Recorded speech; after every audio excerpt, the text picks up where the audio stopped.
Hi there, and welcome to Inside the Wooniverse, a podcast brought to you from the corner of Fringe in Maine. I'm your host, Colette Baron-Reid, and with us today is multi-award winning author, witch, and dog lover, Najah Lightfoot. Woohoo! Najah is an active member of the Denver pagan community and the author of the best-selling book that is so awesome. Oh my God, which is why she's here. It's called Good Juju, Mojo's Rites and Practices for the Magical Soul, and her most recent book, Powerful Juju, Goddesses, Music and Magic for Comfort, Guidance, and Projection. I mean, I'm serious. It is jam-packed with incredible information for everyone, especially for those of us living at the corner of Fringe in Maine. Anyway, welcome to the Wooniverse, Najah. Thank you. Thank you, Colette. I'm so happy to be here. Thank you for inviting me. And thank you to all your listeners.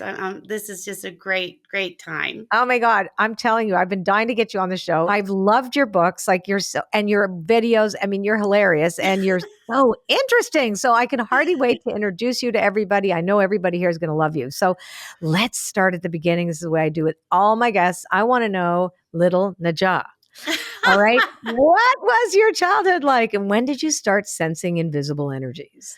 Well, I was born in Cleveland, Ohio. So, I lived in Ohio till I was 4. And I've just always been a person, and as a child, who was deeply attuned to nature, loved trees and butterflies, and, always had to be outside, and just always had that sense that there was something else going on just innately inside myself. And Yep. then, I have no shame about my age. I was born in 1960. So I'm a child of the 60s. And when I was little, my family moved to LA. We moved to Southern Cal. So, Wow. I grew up in the 70s in LA, and I loved, being in Los Angeles in LA in the 70s. I mean, all the music Right. was about Yep. magic. There was Hollywood. There was everything, do you believe in magic and the beach? And I wish I had my original choker from when I was a little kid. And so it was just always surrounding me. And, being in Southern Cal in the 70s, it just kind of fueled who I was. And I loved all the TV shows. I was a huge Dark Shadows fan and Oh my a God. Me fan of too. Bewitched. And, so Woohoo. I watched all that stuff. So, that just kind of fueled all the stuff that was going on in me innately, as a kid. I love that. Yeah, and by the way, I'm older than you, so I was born in 1958. So Yes! yes, good vintage, Yay! girl. Good vintage. Yes, that's right. That's I right. love it. So one of the things that I found really interesting in your books was about your sense of being a witch, but also the introduction of voodoo. Uh-huh. So when were you introduced to voodoo, and can you tell us a bit about what that was like for you and your personal experience with it? Because I think it's really fascinating. Oh, sure. I love talking about it. So I will tell you, I've been on the path for a long, long time, and I started out, coming through the Western European practices and studying that and things like that. And then I started studying hoodoo, which is African American folk magic, which is a folk magic practice. And then, being the witchy goddess person, woman that I am, I was always looking for icons that look like me, women of Uh-huh. color who are magical, who are powerful. And through all of that stuff, I was led to the divine Marie Laveau. And Marie Laveau, as a spiritual woman who she was so powerful, I was just drawn to her. Now, granted, I'm talking like being on this walk, being on this path for over 20 years. This Mhm. isn't something that just happened to me right away. And, Right. I always tell people, you got to take your time. Things will come. You have to figure out, is that right for you? And so Mhm. during this, travel and being so just so touched by Marie Laveau, my husband and I, we would travel to New Orleans quite a bit. Oh, wow. And you have you been to New I have. Orleans? I have. Yeah, so you get to New Orleans You and got the magic there. Yep. quite the magic. And one thing led to another through going through New Orleans, and then my practices, and really wanting to align with a powerful, magical spiritual presence of a woman who was a woman of color, a Black woman. And so that's how Mhm. I ended up falling under the wonderful guidance and spiritual guidance of Marie Laveau. And through that, it was a very, gingerly, just little steps at a time that I ended up, finding my way into the religion of Voodoo. So Voodoo is a religion. It's a religious practice. It's a religion just like other organized religions, and there are people, women and men who are trained to initiate people and bring people into that properly. It's just like if you decided to join a church or an organized religion, Right. you would talk to the pastor or the minister or, the rabbi, whoever was in that capacity to do that for you if that's something you desired. And so that's what happened to me. That's how I ended up in being initiated into voodoo. Mhm. So tell me a little bit about that because I'm sure that I know that there's some preconceptions, and I'd love you to dispel those myths because I know you do that in your books. And I would just love you to talk about that and really give us an understanding about what this is and what this isn't. Right. So, I'm still learning myself as I go along because it's so vast. Voodoo is such a vast, religious religion from the African traditional religions in the diaspora, from enslaved people who were, taken against their will and then spread out all over the world into different countries, but carried their religious practices with them. And Right. voodoo is one of those religious practices that had to be hidden because, people were like, what the hell is this? What's going on? But, Right. mainly for me, it's about honoring your ancestors, Mhm. those who have gone before you. There are deities in voodoo that are known as the Loa, and they are kind of like the intermediaries between human beings and the higher power that exists in the universe. And so there Right. are different Loa, and a lot of voodoo practices, which was really interesting for me, is syncretic with Catholicism because they do a lot of things with saints. Oh. So people who have that background in Catholicism and petitioning saints for different things, which I did not. I didn't have anything. I didn't know anything about working with saints, but so they kind of overlap. But that was also because of protection. A Uh-huh. different saint. There's so many saints in the Catholic religion, and so those kind of mesh. And that's also, you find that in other African traditional religions where they might have several deities that they may petition for help, and so they are called by their names. In Voodoo, it's the Loa, and so those saints are honored throughout different days and different ceremonies and holidays and stuff throughout the year. Mhm. It's beautiful. So, would you say that ritual and the sacred real it sounds to me like there's a sacred relationship between you as the practitioner. Would you call it a practitioner of the religion Yes, I would, or or an you're an initiate of initiator? voodoo. Mhm. Oh, uh-huh.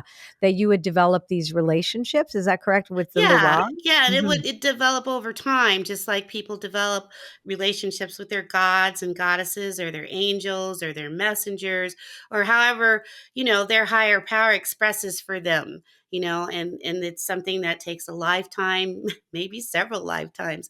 You may find one that calls to you. It was Marie Laveau who called to me, and then there were, other there's other goddesses. I call her a goddess, but that's also from my background as a practicing witch, someone who's deeply attuned to the divine feminine. And so you kind of find your way. And, if I lived in New Orleans, people often think I live in New Orleans. I do not. I live in Denver. I love so, it. but, when I get down there, it's really great to be able to go to ceremony and, and honor the Loa. And one of the big things that in October, everybody seems to have some type of sacred celebration. So Sure. there's Fête Gede, where we honor the ancestors, and that's a wonderful voodoo ceremony. But that corresponds to All Saints Day and All Uh-huh. Hallows Eve, and so everybody's got something going on. So, but yeah, it's very old, it's very ancient, and one of the things that I really love about being in a voodoo ceremony is the drumming. The drums are Ah, just fantastic. So, if any of your listeners have been in ceremony, and I came up through a drum circle. That's how I first got started here in Denver. And to have like the drums surround you and they're all going at the same time, it's transcendent. And that's I the know. music, the rhythm. it's very integral to Voodoo and the ceremonies. Oh, that's beautiful.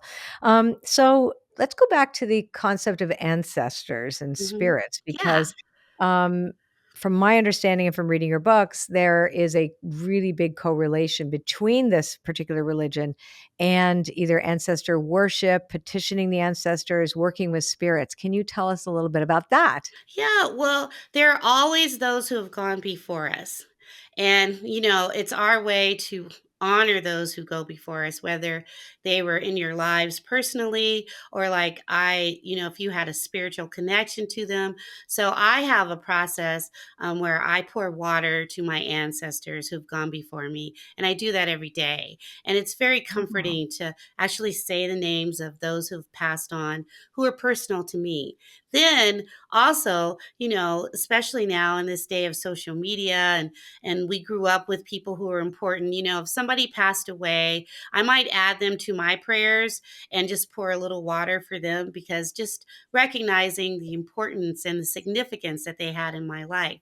Also, sometimes when there are horrible things that happen and we're all very sensitive, empathic people, I might feel something for those who got who were crossed over, and I may add them in my prayers just for a day or two and pour a little water just to say, hey, we wish you well on your journey, just thinking about you. And so we always remember those who have gone before us. And, that's not only Central and Voodoo, but that happens in Western European magical mhm. traditions.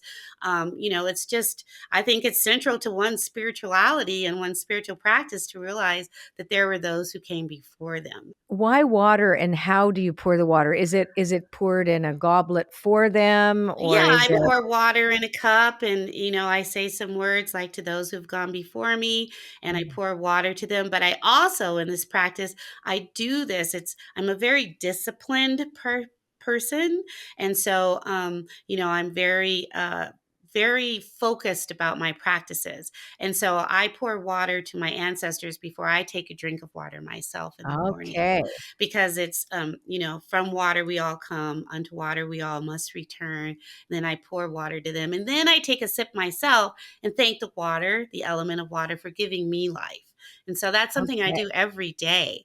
So I like to tell people, it's not just, oh, once a year or this month. No, this is a daily practice of reverence for me. Yeah, well, when you say a daily practice of reverence, so let's say somebody hears those words. I mean, you don't even have to practice voodoo to practice a daily practice of reverence. I think that's something that's lacking. Just as you were talking, thinking about what would it be like for me in a morning to first pour water to my ancestors, to my parents who have crossed over, to the people who have walked before me, my great grandmother from Mongolia, for example. I think about her a lot lately. So it's like, okay, so, if I did that, would I not change my whole perspective on the day? Because Yes. you're in reverence now. You're saying, I am not alone and I am the one carrying the torch forward. It really, like, again, I know it's a water ceremony, but I just thought about that. I thought that would really be huge. I'm actually going to think about coming up something that made sense to me. Oh, Because it is something that yeah, like I thought about a lot of us are thinking about our ancestral history, et cetera. And especially in the past few years, that's been like, well, where do you yes. come from? What are your ancestral traditions, et cetera? And I think it's a beautiful thing that you just shared. Really beautiful. Oh, thank you. I'm so touched by that, Colette. I think Yeah. that's a wonderful thing. It's simple. I like to Yeah. do stuff like you don't need a lot of things that are complicated. It's just some water and say their names and pour some water to them and then take a drink Yeah. yourself. That's beautiful. That's really beautiful. Oh, thank Um, you. yeah. So let's talk about you, because you identify as a witch. Yes, That is really your thing. Your thing. absolutely. So where do these two intersect? These two philosophies, or well, actually, one is an actual religion, and is being a witch also a religion? How would you describe that? I describe being a practicing witch as my spirituality. Right. So, Okay. so that's part of my spiritual reclaiming of that word. And so Right. everything I do falls under the word practicing witch for me. That might I not love be it. true for other people. There's a lot of people who are not comfortable with that. I happen to be Yeah, comfortable. no, I love that. I like Yeah, to yeah, yeah. reclaim that as a powerful word, and so I'm always looking up at the sky. I'm very attuned to, I know when the new moon is, the full moon is, Mhm. the seasons, and most witches that I know, we're very in sync with nature. And so, my voodoo practice, that's just another part of my spirituality. Right. I add that to my whole, bag of Right. spiritual practices, and which I think is good because I'm a lifelong learner. I love Yeah, studying. me I too. take in what works for me. I let go what doesn't. And, growing up, like we said, during the magical time of music, in my book, Mhm. I have a playlist for all the goddesses. It's just all real witchy to me. So, Yeah. that to me, they all work seamlessly together. I don't feel like I have to like choose from one or let go of Right. another. They intersect because they come together like you're weaving. You're weaving your own tapestry when these beautiful threads come together. I love that. I think that a lot of people need to feel less rigid about these choices, so that Oh. they can be more, flexible about, yes, I am a witch and I'm also really attracted to this. I feel drawn to this. I feel called to this. And then even in your case, you were initiated into the Mhm. voodoo religion. So, where else do you draw your magical inspiration from? Well, like I said, I live in Colorado, and every morning I get up and I have a spiritual practice. So I'm not only pouring water to my ancestors, but I'm calling the directions every morning. I Mhm. face the east and the south and the west and the north, then the above and then the below and then the within. I say prayers for my family, for my friends, and I've done that for so long that that's just part of who I am. And I recently just came back from traveling. And, when I travel, I take out my handy iPhone and I look at my compass so I know which Nice. way is east. Right on. I get up, I do my thing. And so I try to always connect with the land where I am through that practice. I open my window. I was just in Baltimore and there was a big, huge tree out there. And I was like, oh, look at this beautiful tree. So instantly I was connected to the tree and it had a little water. And so I just Mhm. find that practicing is my inspiration. And no Right. matter what, that just stays with me. And so I'm able to just I can go deeply within to my own spiritual self. And because I've been doing this as a daily practice, which I always encourage people to do, find that one thing that makes you feel magical and connected and do that on a daily basis. And it just grows from there. So you can be inspired from anything, so Yeah. you just work at it. It takes time and effort. I love that. And I do love that it is a discipline. Hmm. It is about getting up and doing that one practice. And yeah, it's really cool. So now I want to talk about your books because you wrote two fabulous books, Oh, thank you. Good Juju and Powerful Juju, both providing readers with tools to help them better express their spirituality and build up a magical practice. So I want you to define the word juju. Okay, so Yeah. juju to me is like a colloquialism. Everybody knows what juju is. It's a magical word. I don't really have to tell you what juju is when I say juju. People know what I'm talking about. Right. For me it was just like, oh yeah, good juju. I mean, Right. that's like the best, right? Let's get some good juju going here. Uh-huh. When I was researching the book, I did find out there are some like musical instruments that would be called juju. Like I do have some juju beads that someone gifted Aha. me a long time. They make this wonderful sound. In fact, my dog likes to go over and like shake them. So I have juju beads. I have like a juju belt that people gifted me over the years. But to me, it just encapsulates like that magical presence.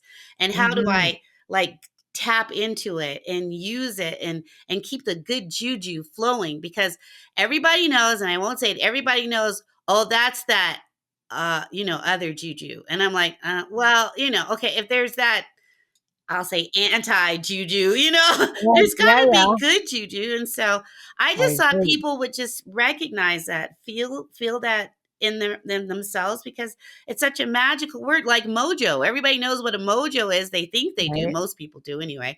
But lots of folks don't realize a mojo is an actual tangible item. Oh, It's really? oh yeah, it's a tangible item. It's like, you could say, a talisman or a charm Hmm. made out of flannel that people would put magical things in it that have been blessed, like herbs and papers, and bless it. And they would actually carry it with them on their person. So when you Really? say, oh yeah, when you say, I lost my mojo, like, that would Wow. be like serious.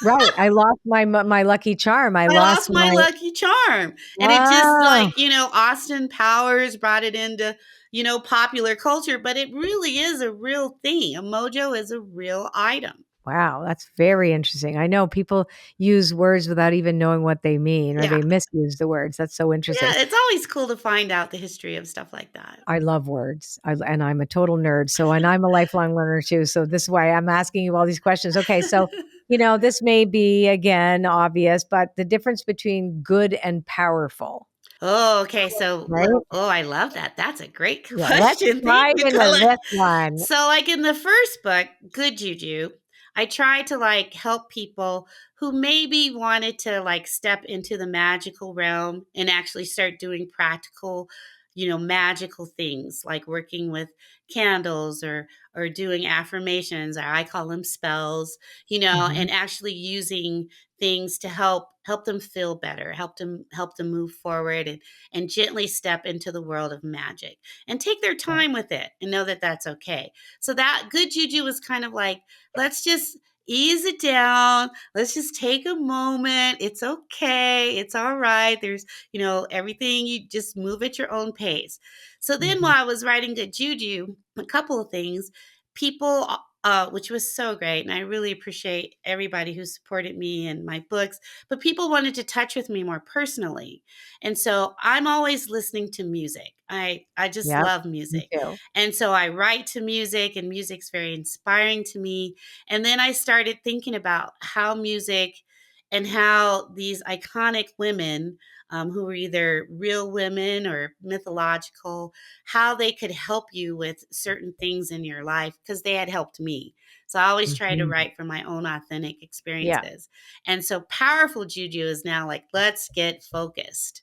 Let's really dive down into some of this stuff that we as human beings have happened to us, because not everything is always light and happy, No. wonderful things come down. And it's nice to be able to, like, how do I rise up through this Right. situation?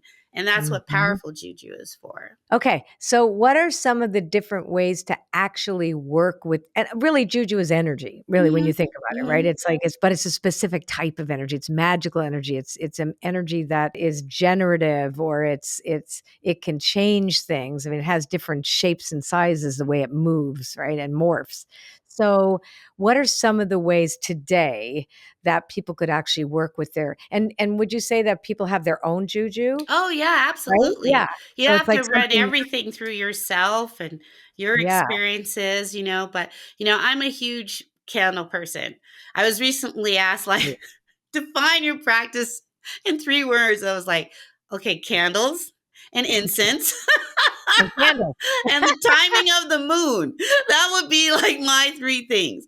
Like, Okay. what is the moon in? What phase is the moon in? We know that when the moon is waxing, going from new to full, that's the time of increase. So if you were Mhm, trying to increase things in your life, and the new moon is a new beginning, so you would mhm, have new things you could do then. You could light a candle. A white candle serves as the go-to for all kinds of things. So you could light a white candle. You could ask for help, increasing something in your life, or a new mhm, beginning. You could let that candle burn. You could light it once a day, every day, and then on the full moon, maybe you could add some more candles in a circle around it. Or you might go outside during the full moon, and really like tap into that energy.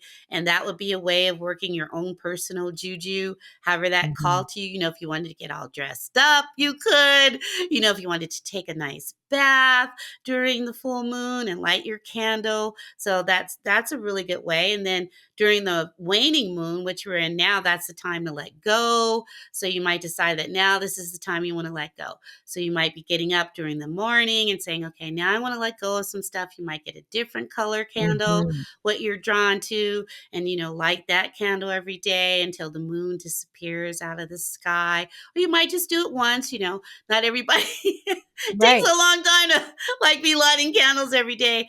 Burn All your right. favorite Sounds pretty good. incense or if, I love scent, and some people have Mhm. allergies. So you have to find what works to you. You could add stones to that. So it's really about tapping into, I like to help people use what's around you. You don't really have Right. to go out and buy all this stuff right away. I mean, who Mhm. doesn't love to shop? But, it's really about developing it in such a way where you could do it anywhere.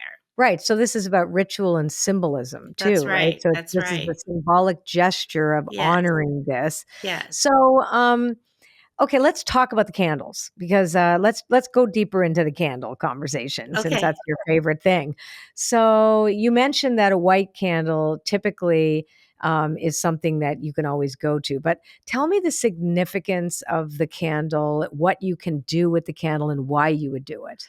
Well, a candle represents your eternal flame and the Okay. flame of the universe. It represents the power of fire and Hmm. fire of creation. So whenever I light a candle, I always say, Blessed be element of fire, because the Hmm. elements, we work with the elements of water, of air, of earth. And so when you light that candle, you are lighting the flame of your magic, your spiritual practice. And then, according to some traditions, there are always different meanings for everything, but white symbolizes pure, or the all want go all to candle.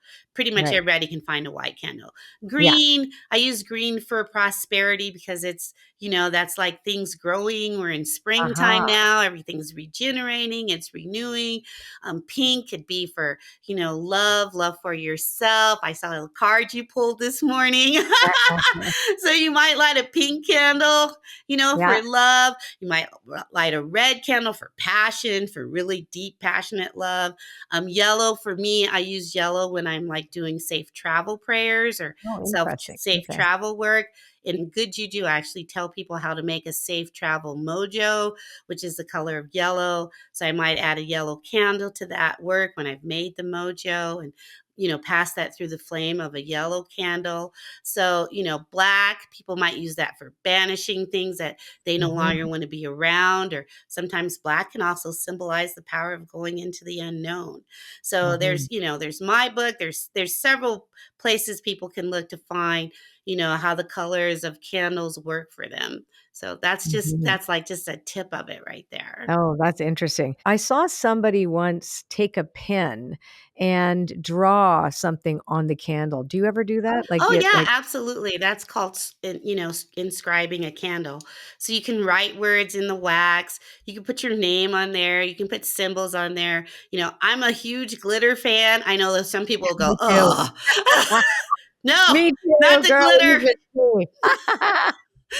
But I like to sprinkle my candles with glitter. Some people Yeah. sprinkle their candles with herbs. It's kind of like what feels good to you. So that's actually called, in the term of hoodoo, that's called dressing and fixing, or dressing and fixing Oh, a candle. When you actually roll it in something, and then we normally knock three times on the candle and then uh-huh. tap it three times to ground that magic into the candle, and before you light it. You have so many stories. So I wanna hear some of your favorite stories about when you worked with Juju and you worked with your candle magic and you actually saw something manifest as a result of it. Oh, well, okay. I have a prosperity altar that's Okay. full of candles. Okay. And I've seen altars that, could take up an entire room, could fill an Wow. entire studio with things that covered every single wall. And then, or people may have altars that's just a little niche in their home. Or, Yeah. you might put your altar in a shoebox, just put all your stuff in there and carry it around, because I always like to watch out for the people who, it might not be safe for them to be practicing their spirituality, their magical Mhm. practices. And nothing is worse than having a naysayer looking at what you're doing. And so I always want to, be respectful to the people who are like, if if that's not safe for you, if your family or friends, don't tell them about it, and certainly don't do it where somebody can come by and kind of poo poo on your woo woo. You know, Yeah, and I always say, "Don't poo-poo the woo-woo." I have T-shirts that said, "Don't poo-poo the woo-woo." really, Yes. That that's was one of great. my that was one of my taglines for Oracle Palooza. "Don't poo-poo the woo-woo." That's great. That's fantastic. So, like, Yeah, you don't wanna have anybody come no, by you and don't poo-poo want to. on your woo-woo. No poo poo on your woo woo. No, you don't want that. So, like, one time I was working my prosperity altar, which I do on a regular basis with all my green candles and all the things I've collected. And I owed a bill, and Okay, the amount was large, and I was okay, very concerned about it. So as I was working my prosperity altar, just asking for help, this bill was looming large in my mind. And then all of a sudden it was wiped out. They had said, okay, you no longer owe this debt. I was like, wow. yes, like that's what I talk about, tangible outcomes. Like, Yes, of course, if we were all, like Hollywood, we'd all be rich. There'd be no right, suffering, exactly, right? This is exactly, like stuff that, you're like, oh gosh, that's such a relief, and right.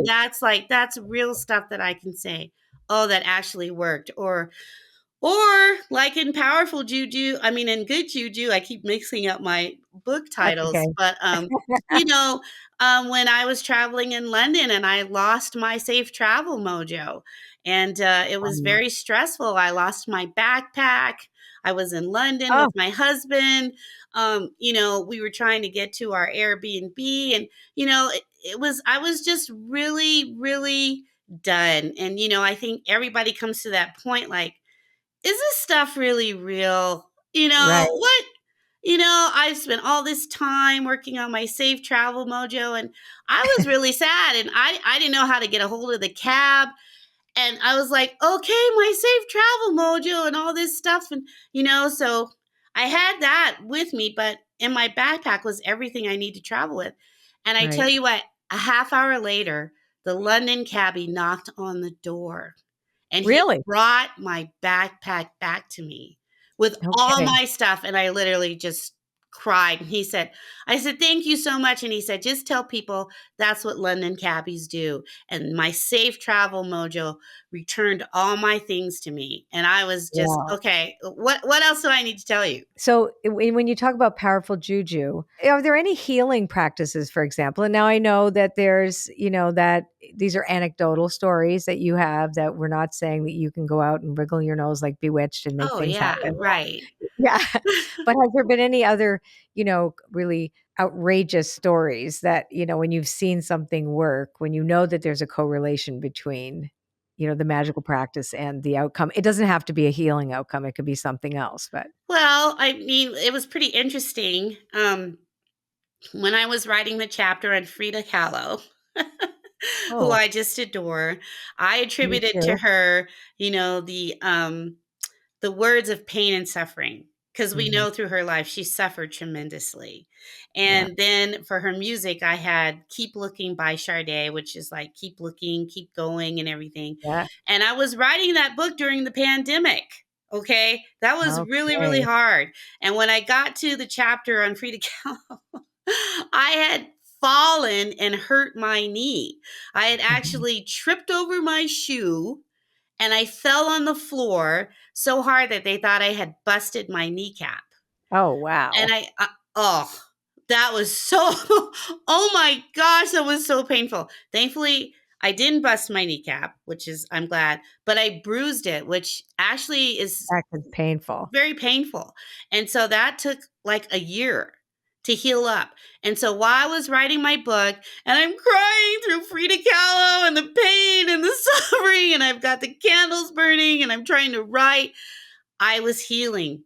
The music was healing me, thinking about her life and her life Mhm. story and powerful women who've had to overcome so many of their own sufferings. In my book, I write about Mhm. Nina Simone and, Nancy Wilson, the great jazz singer. And, I just felt like they were helping me. And that was Mhm. powerful juju because I was really in a lot of pain and I was trying Right. to turn out my book at the same time. And now I'm fine. It's great. Let's talk about those 12 goddesses that you call them goddesses, whether mythological or real. Each chapter, each introduction, you include a song. So tell me about some of you probably have your favorite affinities, or do you have an affinity to all 12 of them? So which was really stand out for you today? Well, I do have affinity for all of them. They're all so wonderful. I have little things, icons from them all around me all the time. And, I don't really like to just say, oh, well, she's my favorite because, I mean, like, I know, I oh, get it. yeah. So what? Okay. So you didn't say that, But, all of them just really, really call to me.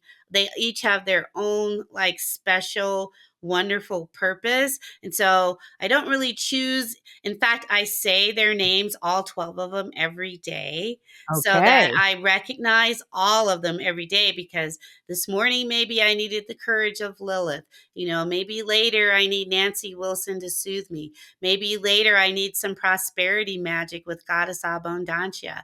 Maybe I need the fortune to be able to mediumship of Sybbilique. Who knows? Right. It could all, because you know how life is, Colette. The Yep. day is a whole cycle. So it just depends on like where I am and what I need to work with that day.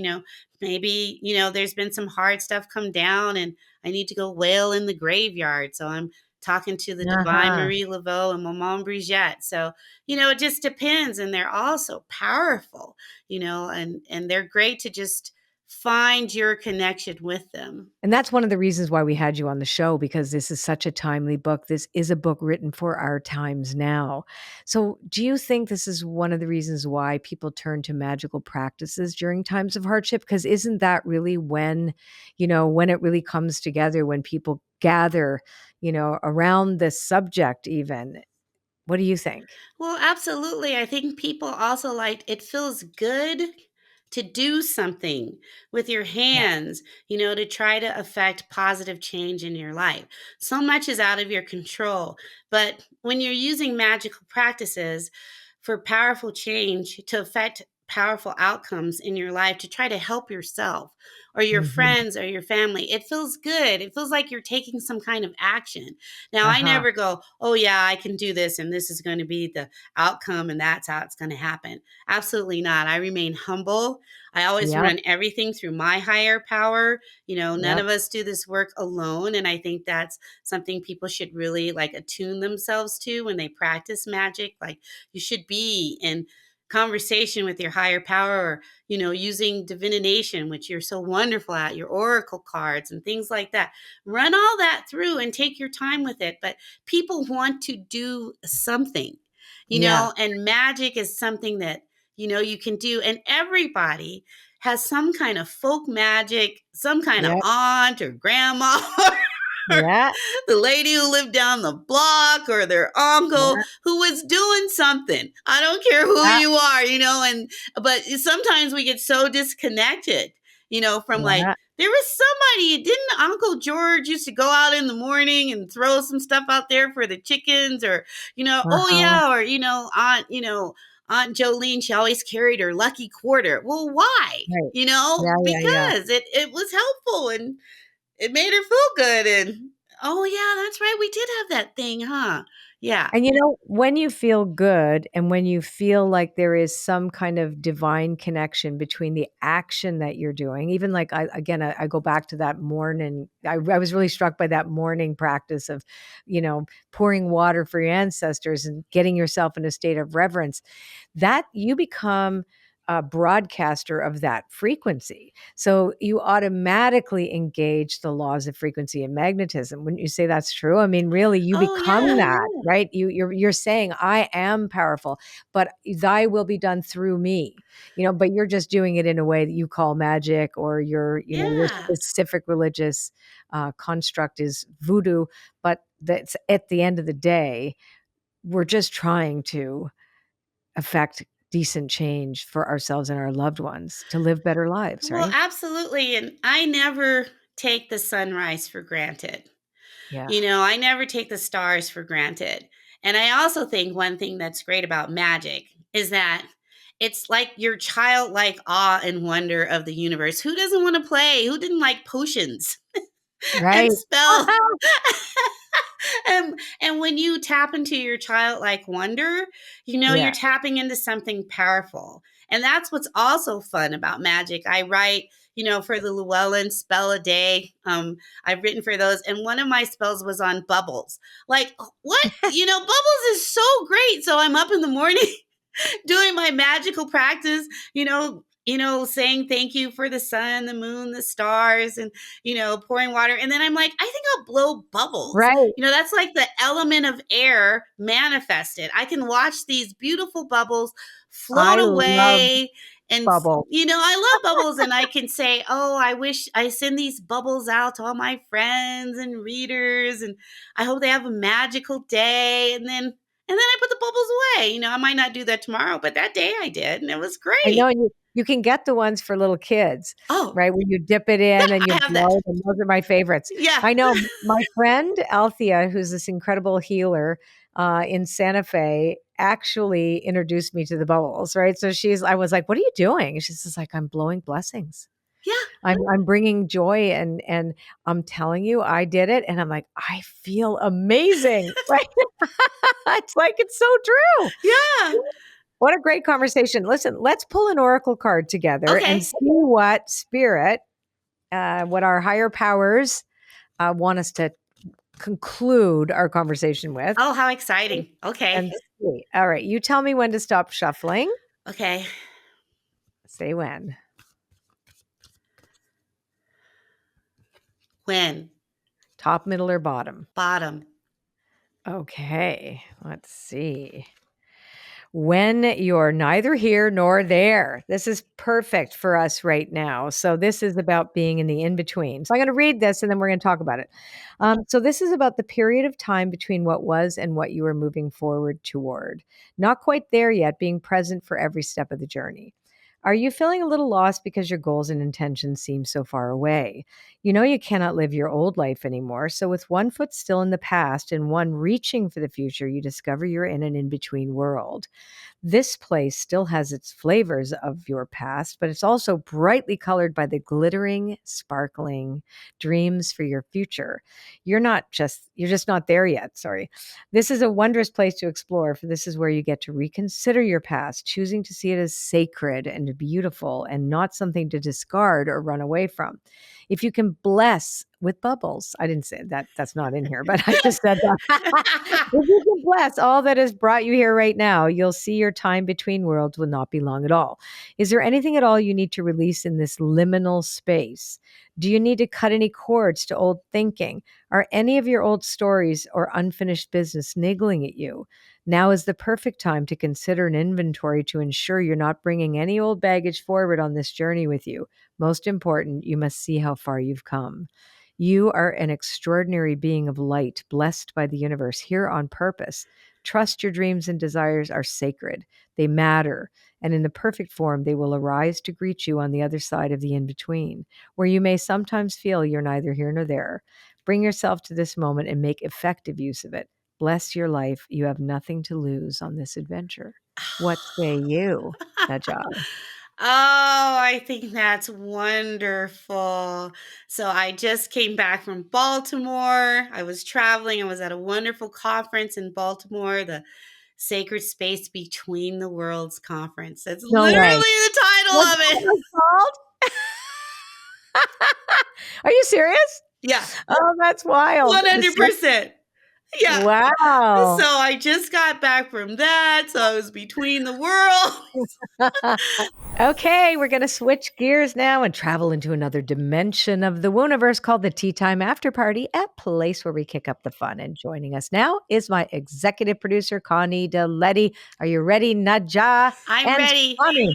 Woo! Ready. All right, Connie, you go first. Okay. So, Najah, If you could trade lives with one person for a day, who would you choose and why? Okay, I would have to choose the fictional character Tia Dama from Pirates of the Caribbean, where she carries around the dirt. Him. She was actually Calypso, and she was in Mhm. love with Davy Jones, and her hair, because I have these long locks and Yeah. everything, and her everything that she had in her hair, and then they're all like going to see her, and they're all holding candles in the. See, I told you Right. I grew up in Southern Cal, so I Yeah. was a Disneyland kid. So I actually went to the Okay. Pirates of the Caribbean exhibit, and when they made that movie, they got it so right. Oh, So I, amazing. I Love want to be it. Tia Dama for a day. Oh, I Oh, love it. Yeah, beautiful. yeah. Okay. What is something you can do better than anyone else you know? I can save butterflies. Oh, Whoa. tell us. So I have had a couple of butterflies land on my porch and their wings were broken. And they allow me to trim their wings so that they can fly. And then they take off. Wow. Yeah, big Wow. yellow-tailed butterflies. I can actually Wow. approach them and trim off the broken part, and then they'll fly away.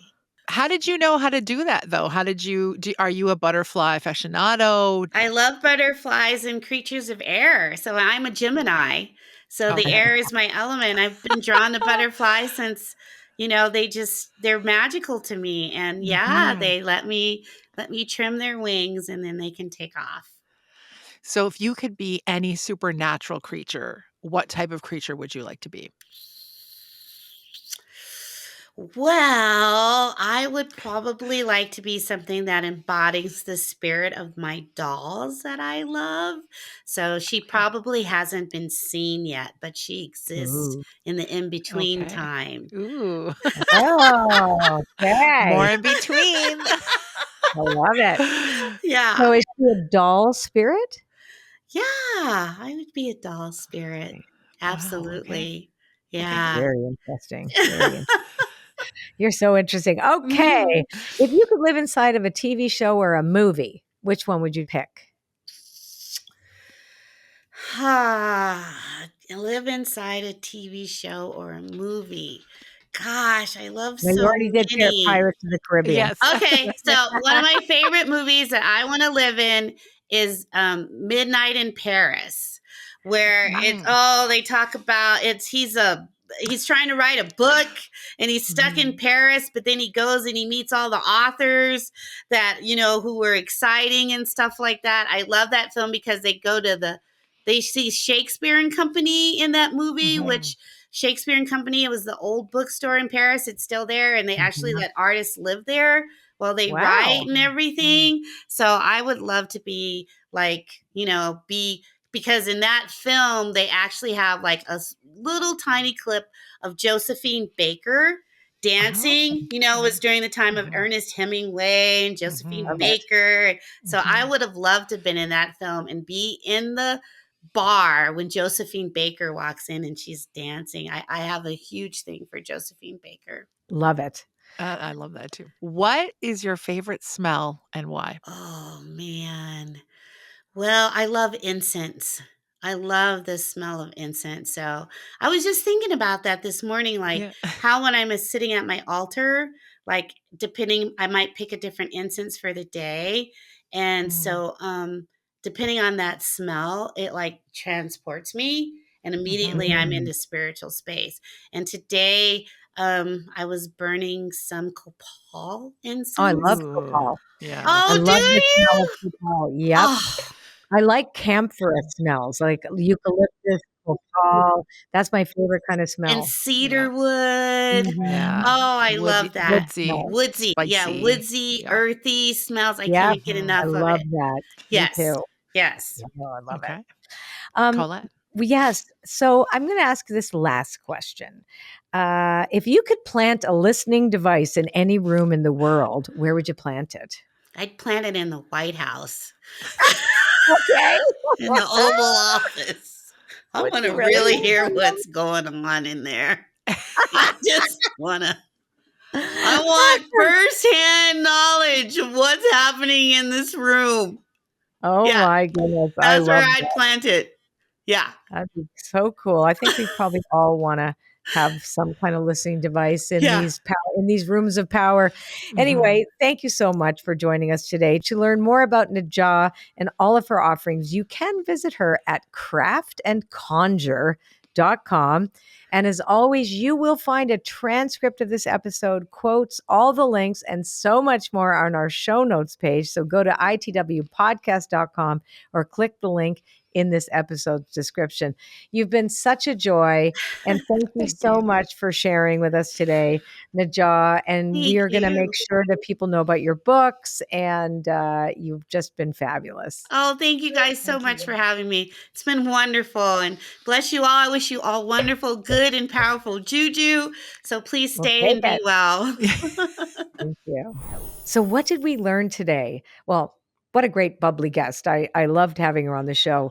I think what really struck me was the conversation about being between worlds, about, entering into that time of reverence and connection and knowing that there's this other place, this other dimension of consciousness that we can go to, especially when she spoke about honoring her ancestors in the morning with pouring some water for them, which I was really struck by and really moved by. So I do think that reverence for those who came before us and creating a daily practice that is a discipline to stay connected to the in between, to that world of magic, is something we could all do, especially when our connection to nature has been so severed. So thanks for listening. Until next time, I'm Colette Baron-Reid. Be well.